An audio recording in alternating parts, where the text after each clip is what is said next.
ظاہر کیوں ہوئے دنیا میں اور کیوں آتے ہیں؟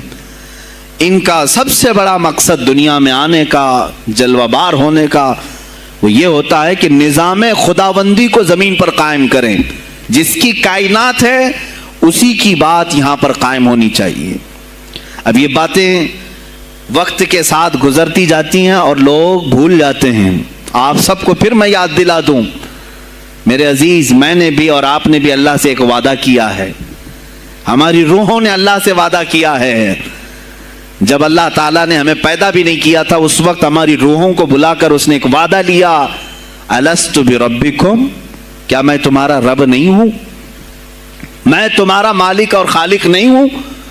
تو سب کی روحوں نے کہا تھا قالوا بلا وربنا، کیوں نہیں مولا، تو ہی تو ہمارا رب ہے. رب تعالیٰ نے فرمایا کیا تم اسی وعدے پر برقرار رہو گے دنیا میں جانے کے بعد؟ سب نے کہا تھا ہم وعدہ کرتے ہیں مولا اسی پر باقی رہیں گے.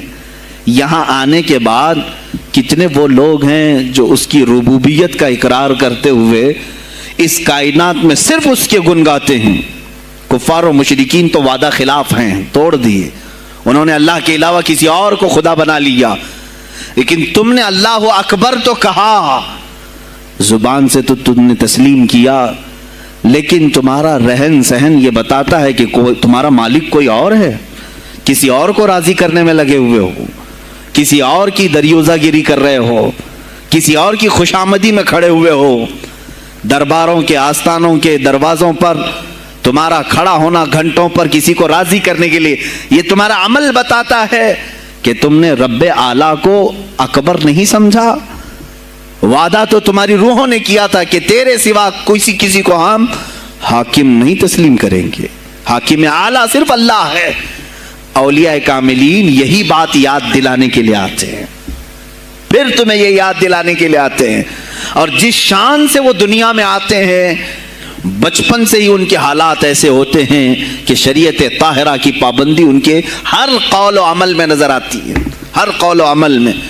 اس لیے کہ ہم جس کی زمین پر ہیں اور جس کی آسمان کے نیچے ہیں، بات ہوگی تو صرف اسی کی ہوگی، بات ہوگی تو صرف اسی کی ہوگی. مجھے ایک بات یاد آتی ہے، سرکار مفتی اعظم ہند رحمۃ اللہ تعالی علیہ، آپ کے سامنے کوئی صاحب تقریر کر رہے تھے، یہ زمین سب کی ہے، ان کی بھی ہے، ان کی بھی ہے، ان کی بھی ہے. آپ نے کہا چپ رہو، زمین اللہ کی ہے اور صرف اللہ کا نام ہو. یہ سب کی ہمت نہیں بولنے کی. زمین اللہ کی ہے اور اللہ ہی کا، یہاں پر اللہ ہی کی بولی بولی جائے، اسی کے لیے زیب دیتا ہے. جس کے گھر میں رہ رہے ہو اسی کی بات کرو. عزیزان گرامی وقار، سرکار بغداد، ان کی کرامات اپنی جگہ پر، لیکن ان کی زندگی کے کچھ اہم گوشے میں لے کر آج حاضر ہوں. آج ہمارے حالات کے اعتبار سے بھی ضرورت ہے اس کی.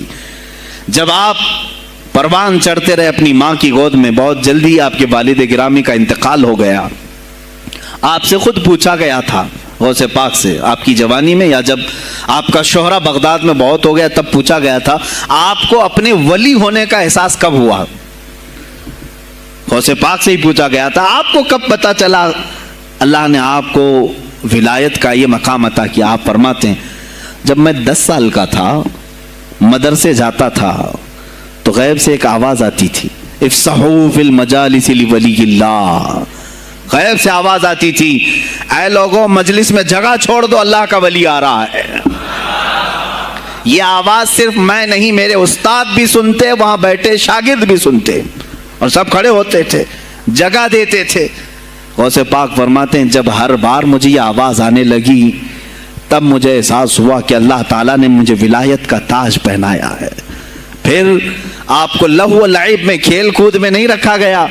فرماتے ہیں ایک بار میں صرف ایک گائے کی پونچھ پکڑنے کی کوشش کر رہا تھا، گائے پلٹ گئی، فصیح عربی میں کہنے لگی الہذا خلقت ام بہذا امرت یا عبد القادر، اے عبد القادر کیا تجھے اسی کام کے لیے پیدا کیا گیا یا تجھے اللہ نے اس کام کا حکم دیا کہ میری پونچھ پکڑے؟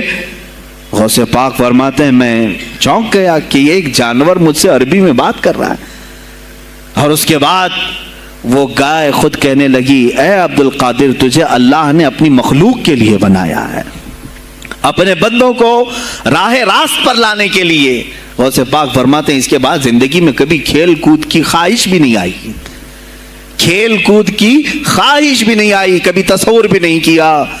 اور جب آپ جیلان سے نکل کر بغداد آئے, بغداد کے جو حالات تھے وہ آپ نے بہت قریب سے مشاہدہ کیا. میرے عزیزو, آج کے جو حالات ہیں نا, آج کے جو حالات میں نے پڑھا, اس سے بھی زیادہ ڈینجر حالات اس زمانے کے تھے. آج لوگ حالات کی شکایت کرتے ہیں, بہت سارے علماء مولانا ہم سے یہ کہتے ہیں حالات اب صحیح نہیں ہیں, ویسے نہیں ہے پہلے. میں تمہیں غوث پاک کے حالات بتاتا ہوں. اس وقت سیاسی حالات کیا تھے. اس وقت سیاسی حالات اتنے خطرناک ہو چکے تھے. بغداد میں شیعوں نے اپنا گڑھ جمایا تھا, یہاں تک کہ ہر عالم پر, ہر واعظ پر, ہر امام مسجد پر پابندی تھی. سیدنا ابو بکر صدیق اور حضرت عمر کا کوئی نام نہیں لے سکتا تھا, کوڑے مارے جاتے تھے. شیخین کا اگر کسی نے نام لے لیا کسی عالم نے, کوڑے مارے جاتے تھے. خلیفہ واثق باللہ تک یہ تاریخ چلی بغداد میں.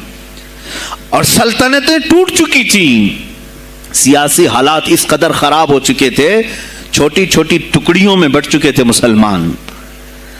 مصر کی طرف دیکھیں تو فاطمی حکومت قائم ہو گئی تھی, وہ اپنے آپ کو فاطمی کہہ رہے تھے. بغداد میں عباسی خاندان حکومت کر رہا تھا, اور وہ بھی سمٹ کر کے صرف بغداد کے اطراف رہ گئی بس. پھر ترکی کی طرف دیکھیں تو سلجوکی خاندان تھا, ایک ایک ٹکڑا حکومت کر رہا تھا, اور یہی آپس میں دست بگریباں تھے, ایک دوسرے سے لڑ رہے تھے. اور پھر پلس اس پر ایسا کہ بازنطینی جو عیسائی تھے, صلیبی تھے, ان سلطنتوں کو آپس میں لڑا کر کے اس قدر شدت پیدا کر چکے تھے کہ بغداد والا مصر نہیں جا سکے, مصر والا ترکی نہ آ سکے. پھر ادھر بخارا, سمرقند, نیشاپور, یہ جو رشیا میں ہیں آج, ازبکستان وغیرہ میں, یہاں الگ ایک سلطنت قائم تھی, اور ہند میں الگ کفرستان تھا. سب جگہ الگ الگ حالات تھے. اور مسلمانوں کے لیے اس زمانے میں ایسے حالات ہو گئے جیسے لاک ڈاؤن ابھی کا سیم. میں آپ کو بتا دوں سچویشن. لاک ڈاؤن میں کیا ہوا تھا معلوم ہے؟ یہ ہمارے طلبہ دیکھیں 8 مہینے سے بیٹھے ہوئے ہیں, مدارس میں نہیں گئے, حفظ قرآن کر رہے تھے, عالم دین بن رہے تھے, مدرسے بند ہیں نا, گھروں میں بیٹھے کچھ تو آوارہ گردی کر رہے ہیں. اسی طرح کالج کے بچے بھی, اسکول کے بچے بھی, سب چھوٹے ہوئے ہیں لاک ڈاؤن کی وجہ سے. سیم یہی سچویشن اس زمانے میں ہوئی. بغداد علمی مرکز تھا, کوفہ اور بصرہ علم کے مرکز تھے. آپسی رنجشوں کی وجہ سے بادشاہوں کی طلبہ ایک جگہ سے دوسری جگہ کا سفر نہیں کر سکتے تھے. بغداد کے سارے مدرسے بند پڑے ہوئے تھے, کیونکہ طلبہ آ نہیں سکتے. کہاں سے آئے تم؟ مصر سے آئے, واپس جاؤ. اس سلطنت میں کیا کر رہے ہو؟ اس طرح کی سختیاں. یہاں تک کہ یہی زمانہ ہے جب حسن بن صباح نام کا ایک ایسا منافق جس نے اس زمانے کے بادشاہوں کو خرید لیا اور کچھ لوگوں کو نشے کا خوگر بنایا. حشیشین وغیرہ آپ نے سنا ہوگا, صلاح الدین ایوبی کا زمانہ ہے یہ. غوث پاک سے صرف 4 سال بعد صلاح الدین ایوبی آئے, صرف 4 سال بعد. اس زمانے میں حسن بن صباح نے ہزاروں نوجوانوں کو نشے کا عادی بنا دیا تھا, ہزاروں نوجوان. اور کیسا نشہ, کوکین, افیون وغیرہ سب تو لے کر کے تو لوگ ہوش میں آ جاتے ہیں. وہ ایسا تھا کہ اس نے جو نشہ دکھایا تھا, ایک چھوٹے سے کمرے میں ان کو رکھتا اور انہیں بتاتا کہ یہ درخت ہیں, یہ نہر ہے, یہ محل ہے, یہ حور ہے, تو اسے وہ جنت ہی سمجھتے تھے. اور پھر اس کمرے سے باہر نکالتا اس کو, تڑپ تڑپ کے آدمی مر جاتا کہ مجھے میری جنت میں واپس کرو. وہ جنت نہیں, کمرہ ہوتا تھا, لیکن نشہ اسے ایسا کرایا جاتا تھا کہ اس کمرے کو وہ جنت سمجھنے لگتا تھا. اور ان نوجوانوں سے کیا کرایا جاتا تھا؟ ان کو نشے کا عادی بنا کر کے باہر نکالا جاتا, انہیں ٹارگیٹ دیا جاتا, فلاں مجلس میں جاؤ, فلاں خلیفہ کو قتل کرو, فلاں وزیر کو مارو, فلاں سپاہیوں کو مارو, فلاں عالم دین کا قتل کرو. اور وہ اپنا ٹارگیٹ پورا کر کے آتے, اس لیے کہ انہیں نشہ چاہیے تھا.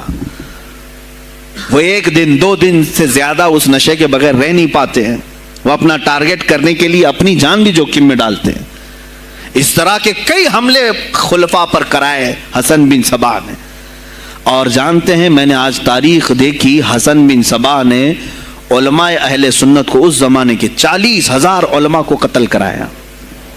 یہ وہ زمانہ تھا جب بغداد کا حال یہ تھا کہ نشہ زیادہ ہو چکا تھا، علم دین کے مراکز بند ہو رہے تھے اور علماء بولنے میں ہچکچا رہے تھے، ڈر رہے تھے، اور سلطنتیں آپس میں ایک دوسرے سے ٹکرا رہی تھیں. جو خلیفہ بیٹھتا وہ نہایت عیاش قسم کا خلیفہ آتا تھا. اکثر خلیفہ عیاش آئے، ان کے حریم میں، ان کے حرم خانے میں، یعنی ان کے محل میں 40 عورتیں ہوا کرتی تھیں جن کے ساتھ وہ وطی کرتے، جمع کرتے. جبکہ وہ مسلمان خلیفہ ایک بادشاہ کے لیے چاہے کوئی بھی ہو 4 سے زیادہ کی اجازت ہے، 40 کنیزاؤں کے ساتھ وہ زندگی گزار رہے ہوتے. اس میں عیسائی بھی ہوتی، یہودی بھی ہوتی، سب قسم کی ہوتی. یہ خلفاء کا حال تھا. تم کیا کہہ رہے ہو ہمارے زمانے کو؟ ارے حالات برے ہیں، حالات برے ہیں. ابھی اور میں بتاؤں کتنے برے حالات اس زمانے میں تھے. علماء کو کوڑے مارے جاتے تھے اگر بولے. ارے شیخین کا نام لینے پر پابندی بغداد میں لگ گئی ہو، اس سے بڑا اور ظلم کیا ہو سکتا ہے؟ سیدنا ابو بکر صدیق، حضرت عمر کا نام لینے پر کوڑے مارنے لگائے جاتے. ایسے حالات میں شہنشاہ بغداد سیدنا عبد القادر جیلانی بغداد آئے ہیں جب آپ کی عمر صرف 18 سال کی تھی. 18 سال کی جوانی میں آپ نے ملاحظہ کیا، حالات کو دیکھا، تعلیم حاصل کی بڑے بڑے اساتذہ سے. آپ کے اساتذہ فقہ میں الگ ہیں، حدیث میں الگ ہیں، تفسیر میں الگ ہیں، علم کلام میں، کئی علوم و فنون پہ آپ نے مہارت حاصل کی. اس کے بعد حالات دیکھ کر کے آپ نے کیا کہا؟ یہ اب یہاں سے میں ہر ایک عالم دین کے لیے بشمول من میرے لیے نصیحت سمجھتا ہوں. غور سے سن لیں.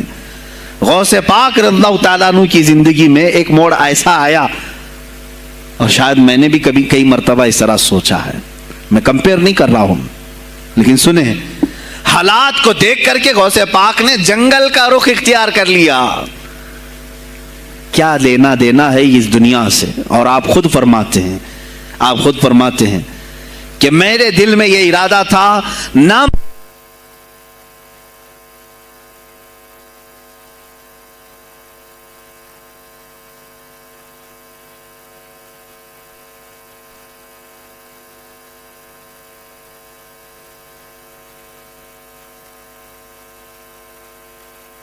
ہیں، میرا ارادہ ہوا جنگل میں ایسی جگہ رہوں کہ نہ مجھے مخلوق دیکھے اور نہ میں مخلوق کو دیکھوں.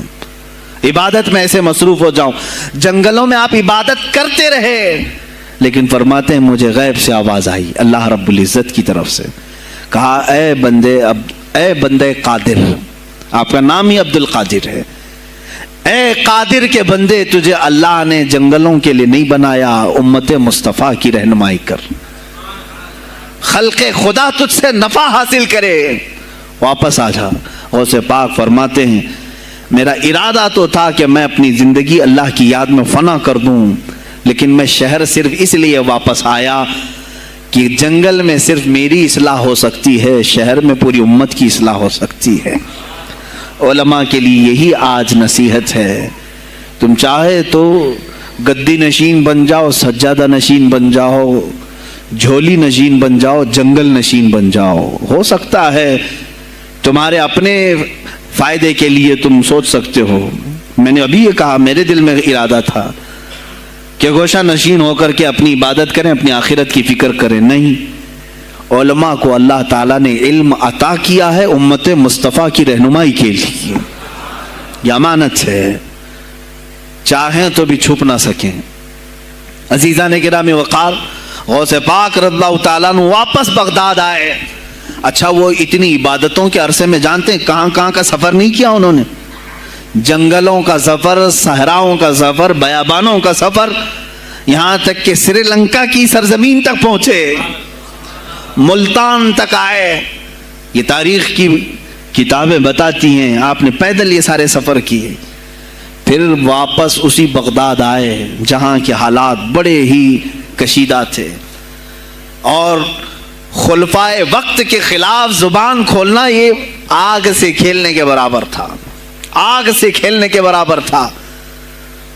اور سب سے بڑا مسئلہ تو غوث پاک کے لیے یہ تھا کہ آپ بغداد کے نہیں تھے، عراق کے نہیں تھے، آپ جیلان سے آئے تھے۔ جیلان ایران میں ہے۔ اس زمانے میں طبرستان ایک صوبہ تھا، طبرستان کا ایک شہر جیلان تھا۔ جیلان سے آئے ہوئے تھے بغداد میں۔ آپ کی زبان فارسی تھی۔ فارسی زبان کا ایک طالب علم بغداد میں آیا ہے، اور بغداد پورا عربیوں کا ہے، فصیح عربی بولنے والے لوگ، اور نہایت ہی عیاشی میں پڑے ان کی اصلاح کیسے کریں۔ دل میں بار بار یہ احساس ہوتا۔ غوث پاک فرماتے میری زبان فارسی تھی اور ان کی زبان عربی ہے، میں ان سے خطاب کیسے کروں، ان کو اصلاح کے راستے پر کیسے لاؤں۔ بار بار سوچتے تھے، لیکن دل میں ایک درد ہوتا تھا کہ امت مصطفیٰ کو اس حال میں نہیں چھوڑنا چاہتا۔ ایک دن ایک مسجد میں غمگین حالت میں سوئے، ظہر کا وقت تھا، نماز پڑھ کر کے آپ آرام کر رہے ہیں، اور جیسی آنکھ بند ہوئی سرور کائنات صلی اللہ علیہ وسلم تشریف لائے۔ پوچھا عبد القادر کیوں غمگین ہے میرے بیٹے؟ کہا کہ یا رسول اللہ صلی اللہ علیہ وسلم زبان میری عجمی ہے، فارسی، میں عربیوں کے بیچ بیٹھا ہوں، اصلاح کرنے کی کوشش کرتا ہوں، لیکن مجھے یہ عجمی سمجھیں گے۔ اللہ کے نبی صلی اللہ علیہ وسلم نے فرمایا تو اپنا منہ کھول لو۔ آپ نے منہ کھولا، حضور پاک نے اپنا لعاب پاک ڈالا، دوسری بار ڈالا، تیسری بار ڈالا، چوتھی بار ڈالا، پانچویں، چھٹی، 7 مرتبہ حضور پاک نے اپنا لعاب پاک دیا اور کہا عبد القادر اب اٹھ اور بیان کرو۔ فرماتے ہیں خواب میں نے حضور اکرم صلی اللہ علیہ وسلم کا لعاب پاک لیا، تھوڑی ہی دیر گزری تھی، میرے خواب میں ہی میرے جد کریم مولا کائنات علی مرتضیٰ تشریف لائے۔ کہا پھر وہی سوال کیا عبد القادر کیوں نہیں بیان کرتے؟ کہا میں فارسی النسل، فارسی ہوں اور عربیوں کے بیچ میں ہوں۔ انہوں نے کہا تو اپنا منہ کھول۔ باب العلم، باب مدینۃ العلم، علی کرم اللہ وجہہ الکریم اپنا لعاب پاک ڈالتے ہیں، 1 بار، 2 بار، 3 بار، 4 بار، 5 بار، 6 بار، بس کیا۔ غوث پاک نے کہا نانا جان نے مجھے 7 مرتبہ پلایا، آپ نے 6 مرتبہ۔ علی کرم اللہ وجہ الکریم فرماتے ہیں میں برابری تو نہیں کر سکتا، وہ رسول کائنات ہیں۔ عزیزان گرامی وقار، غوث پاک فرماتے ہیں پھر میری آنکھ کھلی، اور اسی جامع مسجد میں جب میں کھڑا ہوا اور خطاب کے لیے لوگوں کو پکارا تو دیکھا ادھر سے بھی مخلوق آ رہی ہے، ادھر سے بھی آ رہی ہے، سامنے سے بھی آ رہی ہے۔ مجمع اتنا کثیر کہ تل دھرنے کی جگہ مسجد میں نہیں تھی، اور جب آپ کا خطاب ختم ہونے کو تھا لوگ اپنے کپڑے پھاڑنے لگے اور بے ہوش ہونے لگے۔ اتنی تیر بہدف کلمات تھے کہ سیدھے سینے میں پیوست ہو جاتے، دلوں میں اتر جاتے۔ اس کے بعد وہی دن تھا سیدنا عبد القادر جیلانی کو لوگوں نے ہاتھوں ہاتھ اٹھایا۔ بغداد میں شہرا ہو گیا کہ کوئی ایک عجمی آیا ہے اور عربیوں پر فوقیت لے گیا ہے، سارے عربی اس کے سامنے دنگ رہ گئے ہیں، کوئی عربی اس کی فصاحت کو نہیں پہنچ پاتا ہے۔ کئی لوگ امتحان کے لیے بھی آئے، ایسا نہیں ہے کہ غوث پاک کو یوں ہی چھوڑ دیا گیا۔ میرے عزیز تم تو 1000 سال کے بعد کرامتیں سنتے ہو نا، یہی لگتا ہے کہ غوث پاک بہت کرامتوں کے مالک تھے، بہت بڑے عالم اور بڑے ولی کامل تھے، کچھ نہیں ہوا ہوگا ان کے ساتھ۔ ہمارے سے زیادہ خطرے انہوں نے مولے ہیں، ہم سے زیادہ حاسدین ان کے تھے، دشمنی کرنے والے اپنوں میں بھی بہت سارے تھے۔ غوث پاک رضی اللہ تعالیٰ عنہ کا جب خطاب شروع ہوا، کیا ایک خطیب جب مشہور ہونے لگے تو دوسرے مولوی خاموش رہ جائیں گے؟ حسد کی چنگاری بھڑکتی ہے، وہ غوث پاک کے خلاف بھی بھڑکی۔ اور بغداد میں جب یہ شورا ہونے لگا تو کئی علماء اس وقت کے جو بڑے بڑے پائے کے عالم ہیں، ان کی کتابیں آج بھی موجود ہیں، میں نام تذکرے نہیں کر رہا، لیکن انہوں نے ٹیسٹ لینے کی غرض سے، امتحان لینے کی غرض سے کئی لوگوں کو سوالات بھیجے۔ ایک دن مجلس میں ایسا تھا کہ غوث پاک تفسیر قرآن بیان کرتے تھے، تفسیر قرآن بیان کرنا غوث پاک کا محبوب مشغلہ تھا، روزانہ قرآن کی تفسیر عرض کرتے۔ ایک دن مجلس میں بڑے بڑے علماء کی جماعت، جس میں عبد الرحمن جوزی جیسے بڑے فقیہ محدث ہیں، ان کی ایک جماعت آئی قرآن کی جو آیت کی تفسیر وہ کر رہے تھے اس تفسیر کو کئی کتابوں سے انہوں نے اخذ کیا اور لے کر کے آئے، مجمع میں بیٹھے، غوث پاک نے تفسیر شروع کی۔ ایک آیت کی کتنی تفسیریں ہو سکتی ہیں، کتنی تفسیریں ہو سکتی ہیں، ایک تفسیر بیان کیا، اس کے بعد کہا اس آیت کی ایک دوسری تفسیر یہ ہے، پھر تھوڑی دیر کے بعد غوث پاک نے فرمایا اس کی ایک تیسری تفسیر یہ ہے، پھر کہا اس کی ایک چوتھی تفسیر یہ ہے، پھر کہا اس کی ایک پانچویں تفسیر یہ ہے۔ بیان کرتے جا رہے ہیں یہاں تک کہ 13 تفسیریں ہو گئیں۔ جو بیٹھے ہوئے تھے وہ آشش کرنے لگے۔ اس کے بعد اتنا ہی نہیں، آگے بڑھتے رہے، آگے بڑھتے گئے، 40 تفسیریں ایک آیت کی آپ نے بیان کی۔ جو آئے تھے وہ کھڑے ہو گئے اور اس کے بعد غوث پاک رضی اللہ تعالیٰ عنہ کو دیکھنے لگے۔ غوث پاک نے ان کو مخاطب کر کے کہا، اے گروہ علماء، اے جماعت علماء، تم 13 تفسیریں یاد کر کے آئے تھے ایک آیت کی، کیا وہ میں نے شروع سے 13 تک صحیح بیان کیا؟ سب اپنے جبے اٹھانے لگے، کہا ہم تو یہ 13 تفسیریں پڑھ کر آئے تھے یہ سوچ کر کے کہ شیخ عبد القادر جیلانی کو 2-3 سے زیادہ تفسیریں نہیں آتی ہوں گی، 13 کے بعد آپ تو 40 تک پہنچے، وہاں تو ہمارا بھی علم نہیں پہنچا۔ جماعت علماء دنگ رہ گئے اور اس کے بعد توبہ بھی کیا، کہا ہمارے دلوں میں بدگمانی آ گئی تھی، ہم توبہ کرتے ہیں۔ غوث پاک رضی اللہ تعالیٰ عنہ ایک اور مجمع ایسا ہے کہ اس میں 40 کے قریب علماء ہے، سوالات الگ لے کر کے پھنسائیں گے کسی طرح سے ان کو، ڈیفیکلٹ سوالات لے کر کے۔ ایک بات یاد رکھنا، مشکات شریف کی حدیث ہے، جس نے علم اس لیے حاصل کیا کہ کسی عالم کو نیچا دکھا دوں، اسے پھنسا دوں سوال کر کے، حضور فرماتے ہیں قیامت کے دن اسے آگ کی بیڑیاں پہنائی جائیں گی، اس کی زبان کو آگ کی کینچی سے کھینچا جائے گا۔ اس لیے علم حاصل مت کرو، کسی کو نیچا دکھانا، کسی کو بیوقوف بنانا۔ ایک کتاب کہیں سے پڑھ کر کے آئے، مولانا کے پیچھے پڑ گئے، یہ بتاؤ صحیح ہے کہ نہیں ہے۔ پھر اگر اس مولانا صاحب کے دماغ میں اس وقت وہ مسئلہ نہیں تھا، انہوں نے کہا نہیں معلوم، تو آپ کو لگا کہ ہاں میرے سے زیادہ تو ان کو بھی نہیں معلوم، تم نے تو ایک ہی چیز حل کر کے ان کے سامنے پیش کی ہے۔ عزیزان گرامی، اس طرح کی چیزیں ہرگز نہ کریں، یہ بہت بڑا گناہ ہے مغالطے میں ڈالنا۔ غوث پاک رضی اللہ تعالیٰ عنہ ایک جماعت سے خطاب کر رہے ہیں، 40 علماء ہے، الگ سوالات نوٹ کر کے، میں یہ پوچھوں گا تم یہ پوچھنا، تم یہ پوچھنا۔ غوث پاک رضی اللہ تعالیٰ عنہ نے اپنا خطاب کیا اور سوالات کے لیے اس دن محفل کا وقت ہی نہیں دیا، کہا آج سوالات کوئی نہیں کرے گا۔ وہ لوگ تو سوالات لے کر کے آئے تھے، سب مجمع میں خطاب کے بعد جس کو جو پوچھنا ہے آپ کہتے ہیں کہ پوچھ لو، اس دن کا کوئی نہیں پوچھے گا، آؤ صرف مصافحہ کر کے جاؤ، آؤ صرف مصافحہ کر کے جاؤ۔ تو یہ جو علماء کی جماعت تھی ان کو بلایا، ایک آتے ان کو سینے سے سینہ لگاتے اور کہتے تیرا یہ سوال تھا، اس کا یہ جواب ہے۔ دوسرا آتا اس سے کہتے تو یہ گھر سے سوچ کے آیا تھا، تیرا سوال یہ ہے، اس کا جواب یہ ہے۔ اس طرح 40 سے مصافحہ کیا، معانقہ کیا، ان کے سوالات کے پوچھنے سے پہلے جوابات بھی دے دیے، اور اس کے بعد کہا کیا ہے گروہ علماء، تم سوال کرتے اور میں جواب دیتا تو عبد القادر کی کیا اس میں خصوصیت تھی؟